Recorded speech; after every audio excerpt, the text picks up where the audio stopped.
Breaking news చూస్తున్నాం. కొమరంభీం ఆసిఫాబాద్ జిల్లా caucus Nagar పట్టణంలోని మార్కెట్ కమిటీ మాజీ చైర్మన్ కాసం శ్రీనివాస్ నివాసంలో ఐటీ సోదాలు ముగిశాయి. పలు కీలక పత్రాలను ఐటీ అధికారులు స్వాధీనం చేస్తున్నారని తెలుస్తోంది.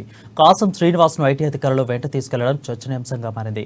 మరోవైపు మంచిర్యాల పట్టణంలోని వివేక్ నివాసంలో ఐటీ ఈడీ దాడులు 12 గంటల పాటు కొనసాగాయి. ఐటీ దాడులపై వివేక్ స్పందించారు. దమ్ముంటే కేసీఆర్ రాజకీయంగా కొట్లాడాలని అన్నారు. తన సంస్థలపై దర్యాప్తు సంస్థలను ఉసుగొల్పడం సిగ్గుచేటని అన్నారు. మంచిర్యాల హైదరాబాద్ నివాసాల్లో ఐటీ సోదాలు చేశారని వివేక్ తెలిపారు. తప్పుడు సమాచారంతో రైడ్స్ చేశారని ఆరోపించారు.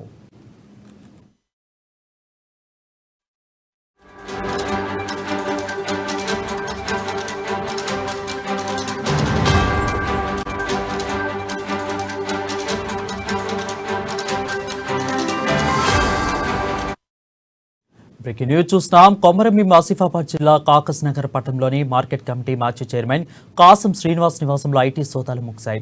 పలు కీలక పత్రాలను ఐటీ అధికారులు స్వాధీనం చేస్తున్నారని తెలుస్తోంది. కాసం శ్రీనివాస్ ను ఐటీ అధికారులు వెంట తీసుకెళ్లడం చర్చనీయాంశంగా మారింది. మరోవైపు మంచిర్యాల పట్టణంలోని వివేక్ నివాసంలో ఈటీ దాడులు 12 గంటల పాటు కొనసాగాయి. అయితే ఐటీ దాడులపై వివేక్ స్పందించారు.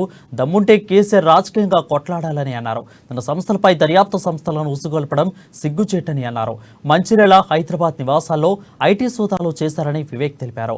తప్పుడు సమాచారంతో రైడ్స్ చేశారని ఆరోపించారు.